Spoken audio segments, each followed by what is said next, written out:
Labor Day. It's a name that conjures images of backyard barbecues, the last warm rays of summer sun, and, that gentle sigh as a long-awaited 3-day weekend comes to a close. For most, it represents a final, cherished moment of relaxation. It's a time for family gatherings, for one last trip to the lake, or simply for enjoying the quiet peace of a day off from work. We pack away our swimsuits and pull out our warmer clothes, thinking only of the changing leaves and the shorter days ahead. The holiday marks a transition, a turning point in the year, but transitions are not always gentle. Sometimes they are abrupt and terrifying. We lower our guard, believing that nothing truly bad can happen on a day meant for celebration and rest. We trust in the unspoken agreement that this day is sacred, a sanctuary from the stresses of everyday life. But what if that sense of security is just an illusion? What if beneath the surface of this idyllic holiday, something much darker lurks? The truth is, darkness doesn't take a day off. Evil doesn't check the calendar and decide to give us a break. While families are grilling burgers and friends are sharing stories around a bonfire, other events are unfolding in the shadows, far from the cheerful glow of the party lights. These are not campfire tales or fictional ghost stories. They are real accounts from real people whose Labor Day celebrations turned into waking nightmares from which some would never fully escape. They are a testament to the fact that even on the brightest of days, the darkest of shadows can fall, forever changing the meaning of the end of summer. Every holiday has its traditions, its familiar rhythms and rituals that we come to expect. We anticipate the fireworks on the 4th of July, the turkey on Thanksgiving, and the festive lights of Christmas. For Labor Day, the tradition is often an absence of plans, a simple, unstructured day of leisure, but this very unstructured nature can create a void, a space where the unexpected can creep in. When our routines are broken and our guard is down, we become more vulnerable. A remote cabin by a lake, seemingly a perfect escape, becomes a prison when the sun goes down. A quiet suburban street can turn into a hunting ground. Even the sanctity of one's own home can be violated, proving that locks and doors are sometimes no match for a determined predator.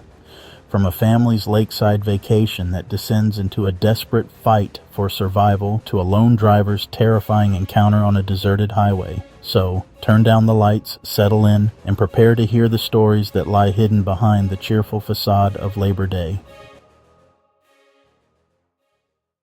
Our first story takes us to a rustic cabin nestled deep in the woods of northern Michigan. For the Miller family, it was a cherished Labor Day tradition. Every year, Mark and Sarah would pack up their 2 children, 10-year-old Emily and 8-year-old Josh, and drive for hours to escape the city noise. The cabin belonged to Sarah's parents and sat on the edge of a serene, glass-like lake. The first 2 days passed in a blissful, uneventful haze. They swam, went for hikes, and roasted marshmallows.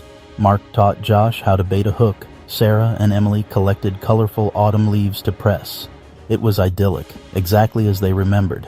But as Sunday evening settled in, a subtle change occurred. It started with something small. As Sarah washed the dinner dishes, she glanced out the kitchen window overlooking the dense forest. For a second, she thought she saw movement among the thick trees at the property line. A fleeting dark shape stepped back into the shadows the moment she looked. She paused, hands in soapy water, staring and waiting. But there was nothing. She told herself it was probably a deer, or her eyes playing tricks after a long day.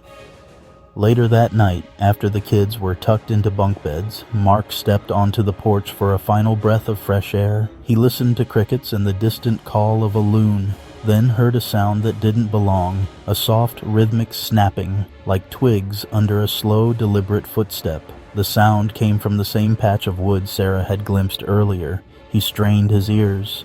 The sound stopped as suddenly as it began. A chill ran down his spine that had nothing to do with the cool night air.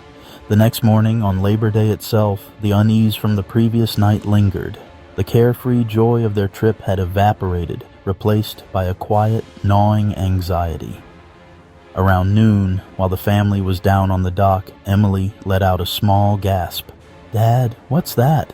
Mark followed her gaze. Standing partially obscured by a large pine tree was a figure. It was clearly a person standing perfectly still, just watching them. "All right, gang, I think that's enough swimming for today. Let's go up to the cabin and start packing. We want to beat the holiday traffic home." As they rushed back to the cabin, Mark risked one last glance back across the lake. The figure was gone. The absence of the watcher was somehow even more terrifying than its presence. They threw their belongings into their bags in a frantic, silent rush. Every creak of the old cabin's floorboards, every rustle of leaves outside sent a fresh wave of panic through them.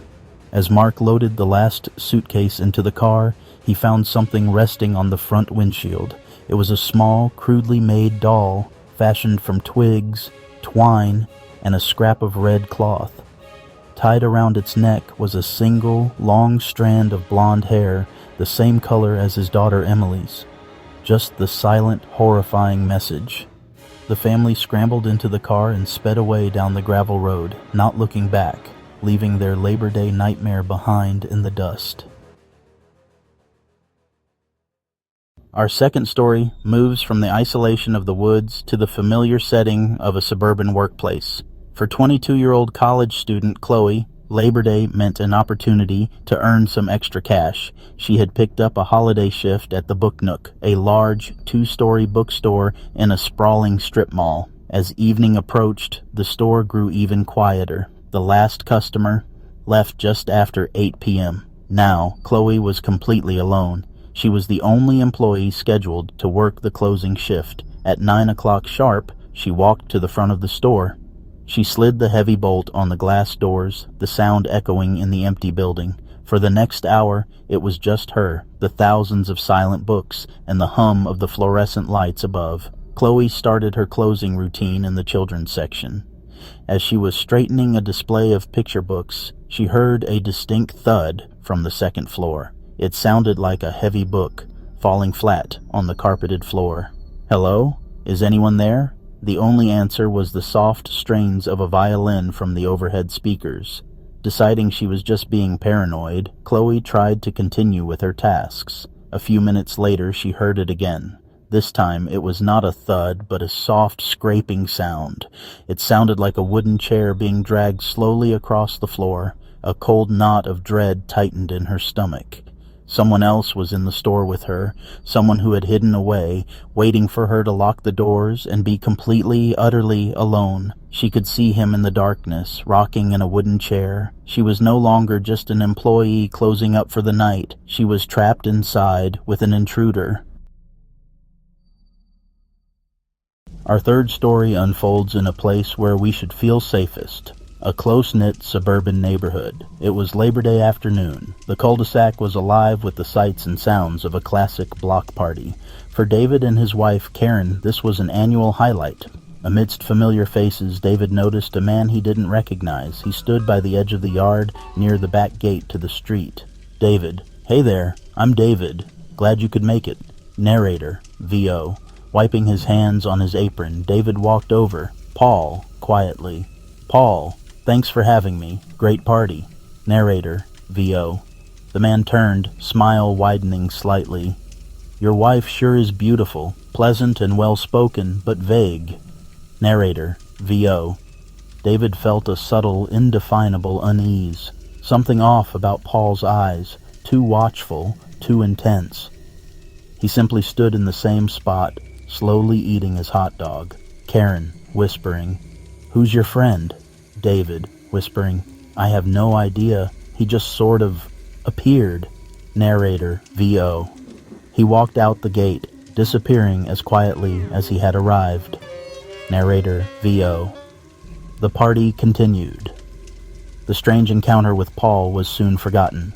By 9 p.m., David and Karen were left with the familiar aftermath of a successful party. Narrator, VO. An hour later, he noticed that the front curtains, which he was sure he had closed earlier, were slightly ajar. He walked over to fix them, peering out into the dark, quiet street. Narrator, VO. His heart stopped, Parked directly across from their house was a nondescript sedan. In the driver's seat, a silhouette was visible. Narrator, VO. He knew, with absolute certainty, who was in that car. It was Paul. Paul hadn't just stumbled upon their party, he had been casing them. Narrator, VO. He was a predator who had used their open, trusting nature against them. David quickly checked every lock on every door and window and called the police. Narrator, VO. The police arrived within 10 minutes, but by the time their patrol car turned onto the street, the sedan was gone. It had vanished into the night. Narrator, VO.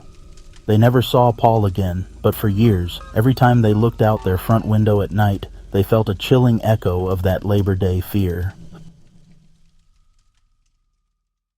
Our fourth story takes us to the vast, flat farmlands of rural Ohio. For 19-year-old Ethan, Labor Day weekend was the unofficial start of the harvest season. With heavy rain forecast, Ethan's father asked him to work late into the night. Around 11 p.m. he was at the far edge of the field. The combine's light swept the road, and in the flash he saw it, slammed the brakes. An old rusted pickup sat partly hidden by corn. He'd never seen the truck before, no reason for anyone to be there so late. Unease prickled his neck. He tried to dismiss it, and kept working. On his third pass, the lights hit the truck again. The driver's door was wide open. Two men stood beside it. They stared directly at him, faces in shadow, perfectly still, watching, violating the night's solitude. The men suddenly jumped in the truck and sped away. When Ethan approached where the men had been, he let out a scream. There in the darkness was the head of a deer on a stake with a long black wig on it. Our fifth tale takes us to the rugged beauty of Zion National Park in Utah. For two experienced hikers, Maya and Ben, Labor Day weekend was the perfect opportunity for a challenging backcountry trek. They made camp in a small, sandy clearing. As night fell, the sky became a brilliant tapestry of stars. They fell asleep to the gentle whisper of the wind.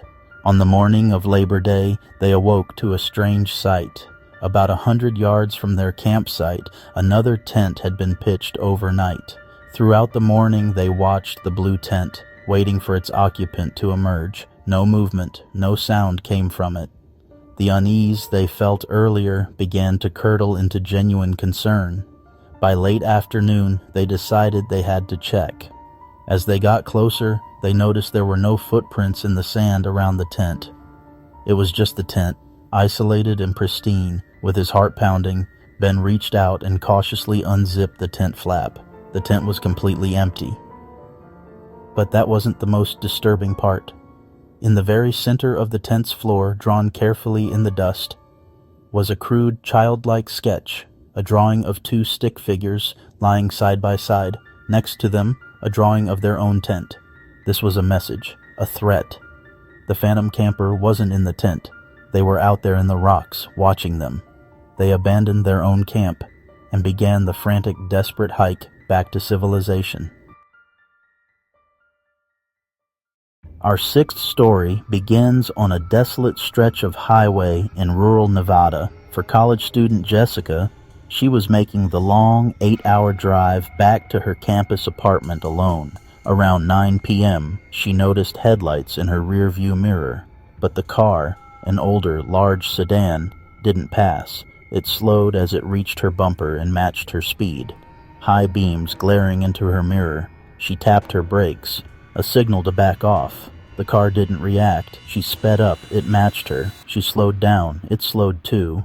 This was intentional. Suddenly, the car behind her swerved into the oncoming lane. Instead, it pulled up alongside her, passenger window rolling down. A passenger leaned out the window, a grotesque, smiling Halloween mask with vacant black eyes. The mask stared, head cocked, pure, motiveless malice.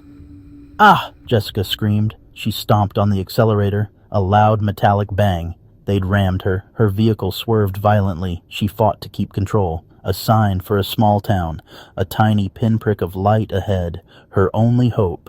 The sedan roared one last time, swerved, U-turned, and sped off. She drove to the town's only gas station. The side of her car, deeply dented and scraped. A random, terrifying act that left her with a permanent fear of driving alone in the dark. Our seventh story takes us below the surface. Labor Day weekend was their annual scuba diving trip in the Florida Keys, planning to visit a well-known wreck about 10 miles offshore. As they reached the wreck, its massive barnacle-encrusted form loomed out of the blue haze. About 20 minutes into the dive, Liam noticed something unusual. Tucked away in a shadowed crevice near the stern was a modern-looking dive bag. He gently pulled the bag from the sand. It was heavy. Unzipping a side pocket, he found a diver's logbook. The last entry was dated for that very day, just a few hours earlier. The final sentence was chilling. "Something is in here with me. It's not a fish." Suddenly, a powerful current seemed to pull at them, a strange surge that hadn't been there before. It originated from a dark, jagged opening in the ship's hull. A large pair of red eyes appeared in the darkness. The diver couldn't see a body, only eyes. They swam as fast as they could away from the ship. Nobody ever believed their story. Our 8th story transports us to a quiet residential street. For 16-year-old Alex, the holiday was blissfully boring. His parents were out for the evening at a neighbor's barbecue. He stumbled upon a strange local access channel he had never seen before. He heard something within the static. It was a voice, faint and distorted. Man's voice. VO, distorted, 9, 4, 2, 1, 7. Woman's voice. VO, muffled. "Please, let me go. I don't know anything." The voice was a man's, speaking in a low, monotone drone. As he wrote, a second voice joined the first, high-pitched and filled with a desperate, pleading terror. A chill crawled up Alex's spine. It felt chillingly real. He felt like he was eavesdropping on a real-life kidnapping, his fingers fumbling as he dialed 911. As he was speaking, the woman's voice on the TV let out a final, piercing scream that was abruptly cut off. The static on the screen intensified for a second, and then the channel went completely silent. The broadcast was over. Our 9th story is set against the backdrop of a bustling coastal town. For Officer Miller, a seasoned cop, he noticed a man standing alone at the very edge of the pier. "Evening, sir. This section of the pier is closed. I'm going to have to ask you to step back behind the barrier." Miller's instincts told him something was wrong. He started walking toward the man. "They're waiting." "Who's waiting?" "The ones below. They've been so patient. Tonight, they feast." The man finally turned his head, and Miller felt a jolt of shock. His eyes were wide and wild. Before Miller could react, the man took a single, deliberate step forward and disappeared over the edge of the pier. It was as if the ocean had opened its mouth and consumed him whole. Our 10th and final story brings us back to a quiet, unassuming home. For 20-year-old Claire, house-sitting for the Henderson family over Labor Day weekend was an easy gig. As the movie credits rolled, suddenly, Buddy shot up from a deep sleep. He stood rigid, staring intently at the top of the main staircase. "What is it, boy?" Claire muted the TV, and then she heard it, a soft shuffling sound from the second floor. Claire's blood turned to ice. She knew she was the only person supposed to be in the house. She slowly crept to the bottom of the stairs. "Who's there?" There was no answer. There was only the terrifying, undeniable feeling that she was not alone. She started up the stairs. As soon as she got close to the top, a man figure appeared at the top. A deep voice said, "Scream and you die." The dog rushed the man, knocking him down. Claire ran as fast as she could from the house, with the dog right behind her. The cops came and searched the house. No one was ever found.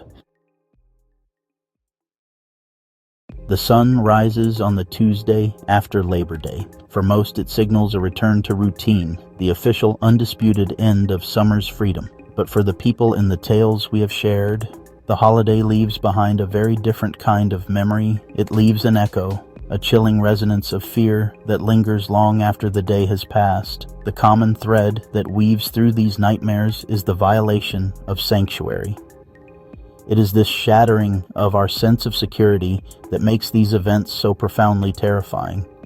So as the seasons turn, let them be a reminder to remain vigilant, to trust your instincts, and to never take your safety for granted.